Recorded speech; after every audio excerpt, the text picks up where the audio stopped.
Hi team, welcome back to the FP podcast. We're kicking it off again. We're back into it. We're excited to bring you education, understanding about the fitness and sports industry here in the UAE. My name's Grant Goes. We're going to talk about the 30-day challenge with Nick Watson and his son Rio coming up straight after this.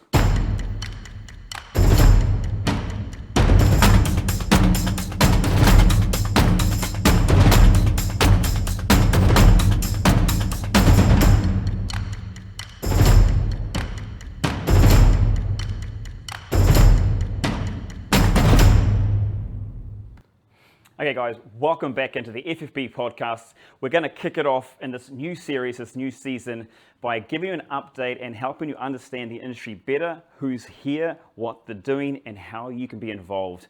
Now, the first guest we've got here for this new season, he's been in the industry for a while. In fact, we just talked off camera, probably the first 1, 2, or 3 that was here in the industry way back a few years. We won't give out his age just yet, but he's done some marvelous and miraculous things over here that you need to know about.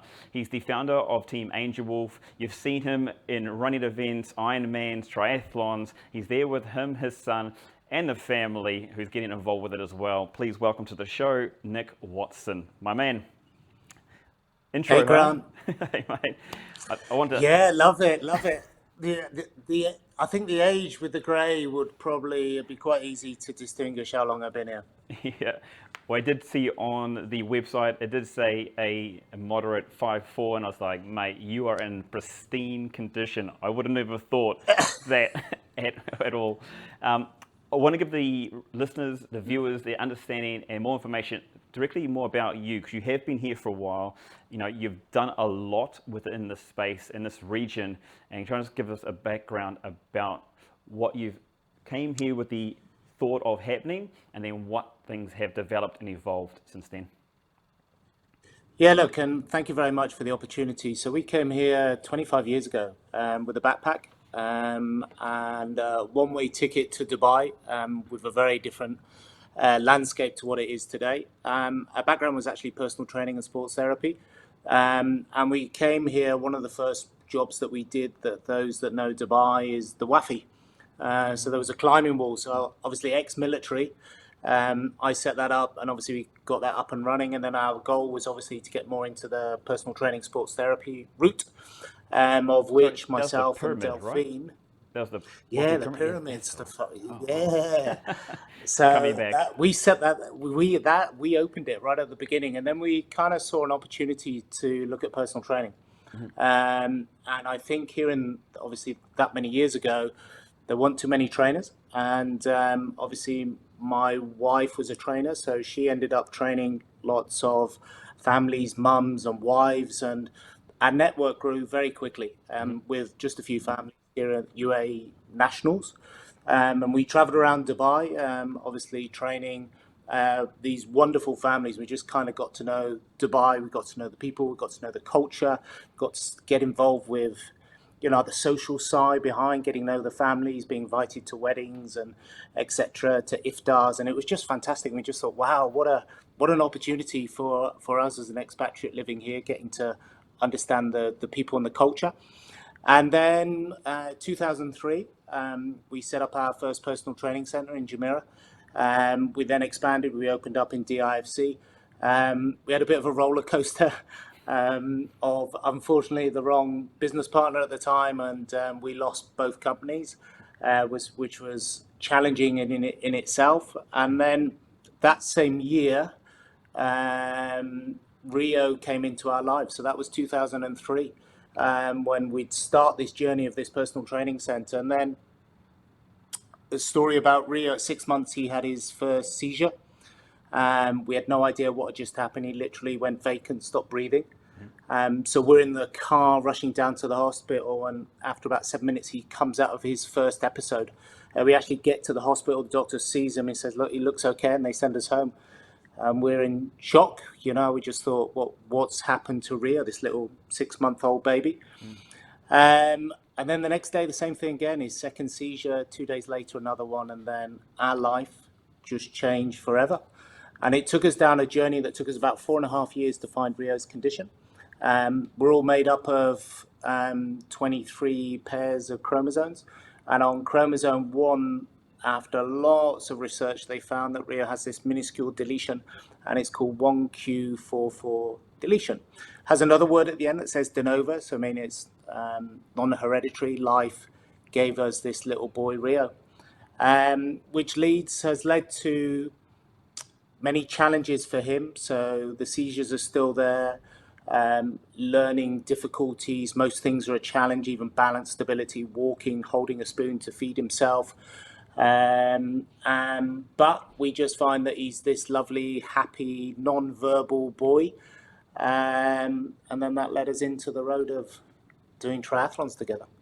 That's the launch pad, or the well, I would ask you, where'd the name come from, Team AngelWolf, the inception of that? Yeah, so Rio we call our angel. My daughter Tia we call Little Wolf. She was known for climbing trees, howling at other kids. This wild little free-spirited kid. And this name Little Wolf just came along and it stuck. And then when we started racing, we were kind of thinking of a name. We were like thinking, how do we bring these two kids into it? And we came up with Team AngelWolf. And yeah, it stuck. And Tia is still Little Wolf. She's got friends that still call her. She's 16 now. Really? Still call her Little Wolf. It's brilliant. It's amazing. I've never known. I've known of you more so for quite a while. So it's great to finally understand where that came from. It's brilliant. One of the things that's always stood up and out about you from me is what you do with Rio, and just the dedication, the love, the aspiration, the inspiration to participate so consistently. And you can tell, obviously, with the father's love to do that. What was it about triathlons or running, or what was the first thing that got you into, yeah, Rio loves this, let's keep going? Yeah, look, triathlon was my sport. So when I was about 16, my parents sold everything up in the UK and we moved to France. They bought this beautiful hotel on the side of a lake. And when I got there, the one thing that I found that they did triathlon, and it was a perfect venue. The hotel literally sat on the lake. The triathlon was literally 100 meters from the front door.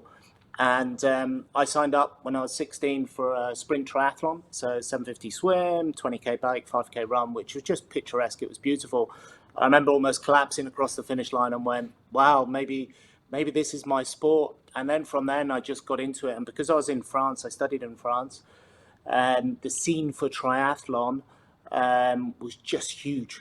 And the great thing about it, because of the weather and obviously the different terrains, we used to race every other weekend. So we traveled around France and we got to know France, and we set up a triathlon club. I was studying there.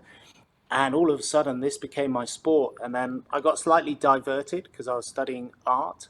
Always wanted to design cars, as you do. And I found that sport was becoming more than just being an artist, if that made sense. So I was thinking, how could I make this a career?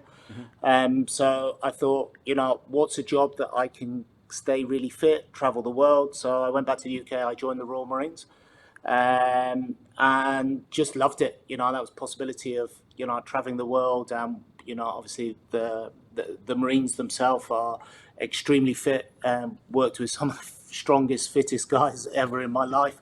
And it made it lots of fun, lots of competition, in itself, lots of partying, lots of travel. And it was just like the perfect job. I was 21 at the time.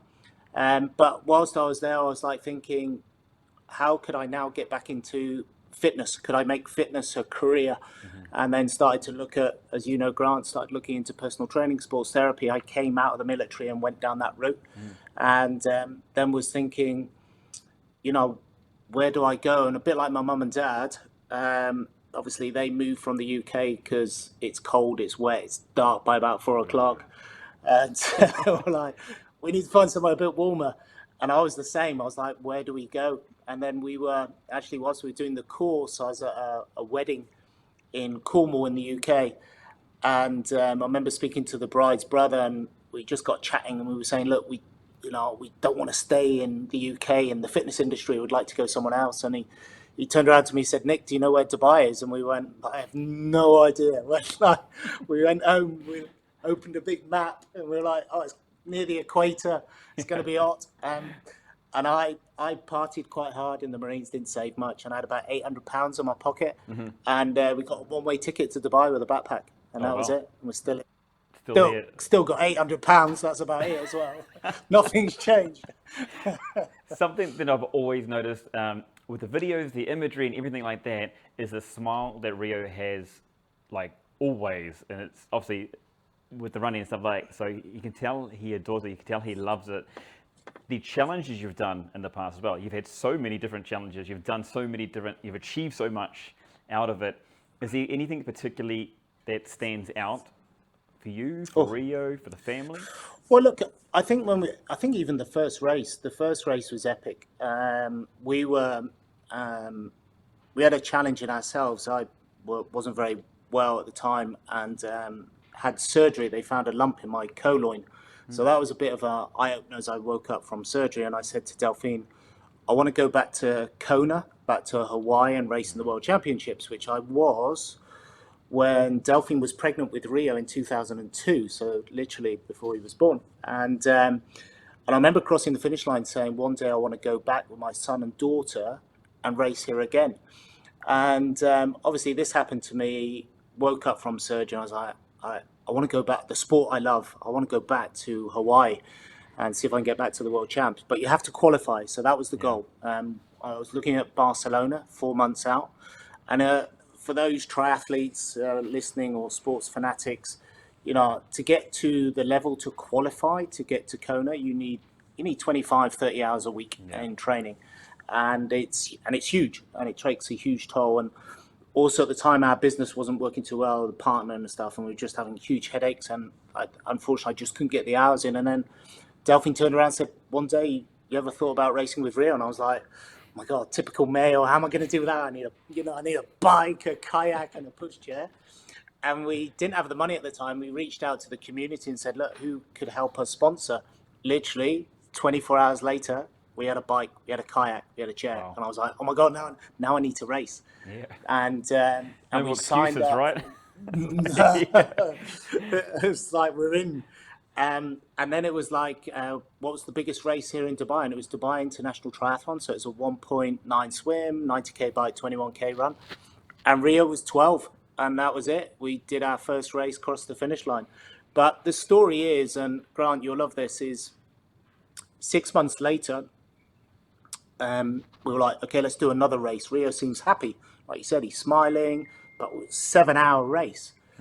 So we go, okay, let's do another one. So there was Challenge Dubai, same thing, 1.9, 90, 21 run, down in Jumeirah. And the day of the race, Dubai was hit by a typical sandstorm. Weather was terrible. We get down to the beach, tents are falling over, athletes are in mess, and the organisers are worried about the swim. So they start cutting the course, and one of the guys comes up to me and said, Nick, are you okay to swim? And I was like, look, first and foremost, golden rule between Mum and I was Rio needs to be safe and happy. I make sure he was safe, so we made sure that we had someone on the stand-up paddleboard. So we go out and we swim, and I have to admit, it still today, it was probably the hardest swim I've ever done in my life. Wow. It was horrendous. Every time we hit a wave, the kayak's pulling me back, and it was just, I remember just swimming on the spot for hours, just looking at the buoy, and it didn't go anywhere. The currents was tough. But anyway, we got out of the swim, got on the bike, and we got 90K in a sandstorm. And 60K in, I'm on the bike, on the tri-bars, Rio's head's in front of me, and I start thinking, is he okay? Is Rio okay? He's 12. He sat there for the last 3 hours in a sandstorm. And I start thinking what Mum said, if he's not happy, he's not safe, he wants to stop. And trust me, if Rio wants to stop, he will tell us. Oh, yeah. And he, there's this little stage where he turns around and he looks at me, and his eyes are all bloodshot because of the sand and stuff. And I'm thinking he's going to say, Dad, halas, finish, let's find another sport. And he just turns around, looks at me and just says, Dada, I love you.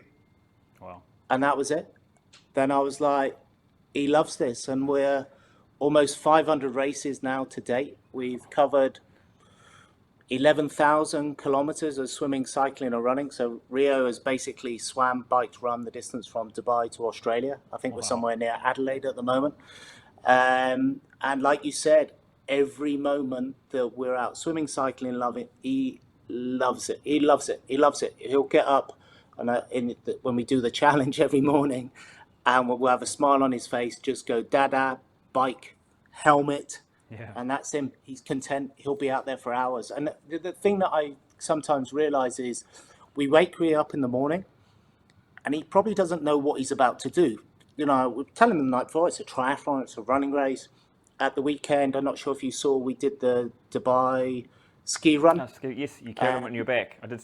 Yeah, so I had Rhea on my back. We did 3K up and down the slope. Wow.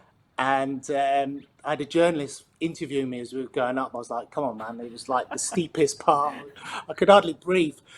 So I was trying to grasp and tell the story. And he was like, is your son happy? And I was like, you can see his face. And he went, he's just smiling. Yeah. And it's cold, you know, we're inside, Yeah. but he's smiling. He's on my back. And I can hear him little giggles and stuff as we're going up. And you're right. He smiles. He loves it. I'm very blessed. That's it's amazing, mate. And the story continues, and you've built this brand with Team AngelWolf, this inclusivity. I don't know what the word to exactly say is, but the awareness you raise, and with someone like Rio to just back it up and to show the passion, the love for this particular sport, I think is what's such an integral part of this. And it's going to keep going. Obviously, he's now 20. He's still got that same passion that I see throughout the entire years. I suppose it's a nice little segue into the 30-day challenge that you've going around Al Qudra track, 100 kilometers every single day during the month of June, from the 1st to the 30th, obviously, for June. Rio must be really looking forward to that side of things. Come on, Dad, let's go. I think we're doing an interview halfway through. I'll see how he's getting on. Look, he you know, for us, that it's a massive challenge, and there's a couple of reasons why we're doing it. But you're right, he's gonna smile. I'd normally get him on the bike, so we live at Sustainable City, one of our partners here, and we'll literally go around the corners. I leave the house because we can ride up to Al Qudra track. And within about 5 minutes, you just hear this. It's really quiet, Rio, and I was like, "Is he okay?" And then all of a sudden, you hear this, "Team AngelWolf," and I'm like, "He's happy. He loves it. We're out cycling," and that's him. And then I can hear him just chanting away, and he's got his own language going on, and he's, you know, he's out there in the moment. So you'll hear him every morning in June. 100%. What is it with the 30-day challenge? Why 3,000 kilometers over the month? What's the aim, the direction for that? Look, there's a couple of things, and I think we spoke off camera on you know, how challenging sometimes it can be when you have so much passion in what you do. And for us, we run a non-profit organization. So Team AngelWolf is registered under the Community Development Authority. The only way we can exist, because we can with certain approvals, but it's still hard. We cannot fundraise and we cannot receive donations. So how we exist as an organization, because we do this full time, is through sponsorship. So companies can sponsor us, we can put their brand on us, and we can race. Or we can do school talks, we can do corporate talks, and that's a way in which we survive, and it allows us to do all the activities that we do for the community for free, etc. And I have to admit, the last, I think even since COVID, it's been super challenging for us as a non-profit to find sponsors. So we've been, you know, trying our utmost, but it gets to a stage sometimes where you go, we need to survive. We still need to put a roof over our head. We need to put food on the table. And I was like thinking, what could I do? Could I do something different, but put in a mechanism that allows us to receive sponsorship? So what we're doing is, for the 30 days, we thought, okay, let me challenge myself, because there was another reason. We were due to go to Roth in Germany at the end of June as well, and compete in probably the second largest triathlon in the world, but our first Ironman distance, so 3.8, 180 bike and a 42k run. And it's the most picturesque triathlon. It's beautiful. It sells out in minutes. They have close to 5,000 competitors, and it's brilliant. And the guys who run it, they love us. They're supporting us. We get free entry. But we had to find sponsors to help us with flights, accommodation, etc. And we couldn't find sponsors. So I was like, super frustrated. So I was like, I'll go cycling for a month and be angry. And, release. Yes, exactly. And so I thought, look, let's do something that we could find support. So the idea is we cycle 30 days. We've now just gone live yesterday, in the last couple of days, that people can sponsor us. But in return, we will then offer one of our talks to schools for free. So it's fantastic. Okay. So people can sponsor 50 dirhams, 250, it goes to 1,000, 2,500, 5,000, 10,000. And our talks work that they are hugely discounted from our corporate talk. So it's 5,000 dirhams for a corporate for a school talk. And we've also got my daughter who's now in the mix. She started to do talks. She did a talk this morning.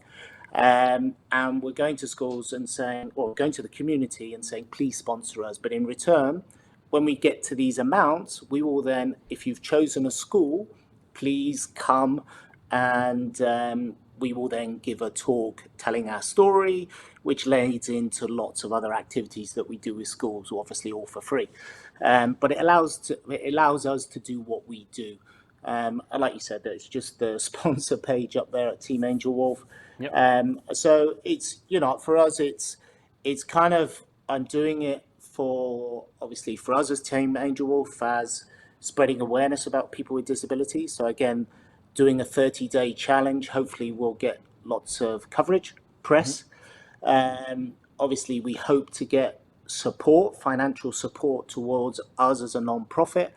And then the outcome is we're able to then offset telling our journey like we're doing here today, and my daughter telling her story within schools, which inspires kids, that talks about inclusion, making sure everyone's included, etc. And like, for example, Tia did a talk this morning at grade 10, at not grade 10, anyway, grade 7, I think 6 or 7, anyway, to about 60 children this morning, and they were just in total awe in who this young 16-year-old who, I'm not sure if you've seen, Grant, is she got a Guinness World Record. We're just waiting for the approval. Back at the end of March. So she did Olympic triathlon with Rio. So 1,500 meter swim, 40k bike, 10k run with Rio. So the application is with Guinness World Records at the moment. She tells this story to obviously children that are a little bit younger, and you just kind of go, I'm sat there in awe myself thinking, wow, what this little girl's doing and what she's achieving, and hopefully what who she'll maybe inspiring in the future. I mean, that's the thing from my side I'm seeing is the message you guys are sending out there. I mean, with Rio as a foundation, within the family, 100% right. Like when I saw Tia, the first time, I can't remember when exactly it was, but like to see her jump on the bike and take Rio, to take her brother around, the swim part as well. I can't remember when it was, but she did a full race with him. And that message alone is it's massive. It's such a huge impact that I feel that should be sent out there, that positive, inclusive message to get more people involved. And there's more to life than some people getting caught in this rat race, but the diamonds in the rough, I suppose you could say. But yeah, that's incredible. And now that she's doing talks on top of that, is wow. How is she feeling from that side? Was she nervous? Was she just confident, just ripped it up? Do you know what? Honestly, this was her third talk this morning. Even the teachers went, "Oh my God, Tia, it's like you've been doing this for years." She just got up there, she told her story in a beautiful way, and you just kind of go, wow, it's such a powerful message, because the audience there for the children are probably looking at her because she's only a little bit older, like 4 or 5 years older, and they're probably thinking, well, I think we all need some good role models in our life, not on Instagram and any of that. Someone that comes to your school, who you can see in the flesh, you understand where they live, who they are, what they do, they're in the community. Yeah. And then, and like we all said, maybe one day you might be stood up here in Tier's place telling your story, Yeah. whatever that might be. If it inspires people to move, to be active, then I think we've got, I think, especially me as a dad now, you think we have a role to make sure we can inspire kids, that we can, allow them to be role models for others. Like we said about telling stories, whatever their story may be, it inspires one person to move, to be active, to eat well, make positive change in their lives. I think it's so much easier with a younger generation than it is with an older generation. Yeah. Us as adults, it's really hard to make change, but kids this day, they're like sponges. You know what I mean? So as long as they're receiving good, powerful messages, they can definitely take the lead in inspiring others. So, I mean, for me, then this 30-day challenge is just another step of awareness to allow people to, I suppose, free themselves from the restrictions of judgment, I suppose, or to have this ability to step into this space, like talking for someone so young at ages 16, or if there are people out there with disabilities, to be able to go, look, you can have an amazing life. There's so much more out there, and there's people that want to support and help that as well. I think that's the greater message when I look at this and what you're doing. So, Look, and thank you. And again, I think always the goal ground has always been to not only, I don't like to use the word inspiration sometimes because I'm just a dad. I love what I do. My son's happy. That's all that matters. Wife is happy. Happy unit as a family. And that's really for me the most important. But if we can, especially in the world of disabilities, it's very challenging for parents. And if we can show people that say, look, it's okay. Here's Rio as an example. This is what we do, and we don't expect everyone to do a triathlon, but it's fine to take your son to the shopping mall, to be a part of the community. Because for Team AngelWolf, our ethos is really simple. We want everyone to be welcome, everyone to be included, to be a part of a kind of global community. And unfortunately, at the moment, too much segregation in different people with differences, whatever that may be. And if we can show how we can bring people together, I think it's super important. And as we all know, sport is probably the best common denominator, because whatever we do, we've all got the same goal. We can rock up at a triathlon start, and like I said, there's so many people, different stories, etc. But we can be racing with the best in the world, the pros, but it doesn't matter. We all got to get to the finish line. We've had a story and a journey to get us to the start line. That in itself is a huge challenge. So if we can motivate and encourage people to get there, that's fantastic. And then they've got their journey to get to the finish line. And I think that's all a part of life. But sport brings people together because we all got the same goal. It doesn't matter. We've got to get to that finish line. You might have got there a bit quicker than me. Does it really matter? But at the end, we're chatting with everyone and going, wow. And one thing that sport has done for Rio to be included is lovely. When we first started racing, people used to come up and say hello to me. Nick, how are you doing? And wouldn't know how to deal with Rio. So Rio wouldn't communicate with Rio. And I kind of get that, and again, we're working towards some workshops about inclusion. And now people come over and say hello to Rio before me. I'm like, I've ticked that. That for me means so much as a father. And I'll give you another example. Is when we go cycling, so we go up the stick at Al Qudra, there'll probably, I would say, something about 80% of most cyclists will either wave, say good morning, or mostly shout Rio. It's no longer Nick. Nick's forgotten. I'm just the diesel engine pushing Rio on the bike. And that for me is just magic. When people obviously acknowledging Rio, who he is, that he's out there for 2-3 hours on the bike. And for me, that's our world of inclusion. And I suppose that's what inspires me. I know Rio's happy. And like you said, I think that's the bigger message, is making sure that everyone's welcome. 100%. I think that's a great space to wrap this one up for everybody that's listened today. Thank you very much for that. Remember, go to Instagram, Team AngelWolf. Go onto the webpage under teamangelwolf.com. Under the sponsorship tab, or under the more, you'll see the sponsorship, the Ride with Rio. It's the June 1st to June 30th. Give sponsorship, help raise further awareness about this cause, get involved. They can come down for a ride, can't they? And Yep. It'll take 30 days, half an hour, half the way. It's about, like you just said, participation and inclusion. Mate, I'm going to leave the last words to you for this one, and we'll sign it up. But thank you very much. What are your last words, my friend? I think we have a hashtag in Team AngelWolf called Inclusive Impactivity. It's a word that's kind of been made up, but it makes sense to us. That one, Team AngelWolf wants to make an impact in the community, but most important, we want to make sure everyone's welcome, everyone's included, and that's our goal of Team AngelWolf. So thank you very much.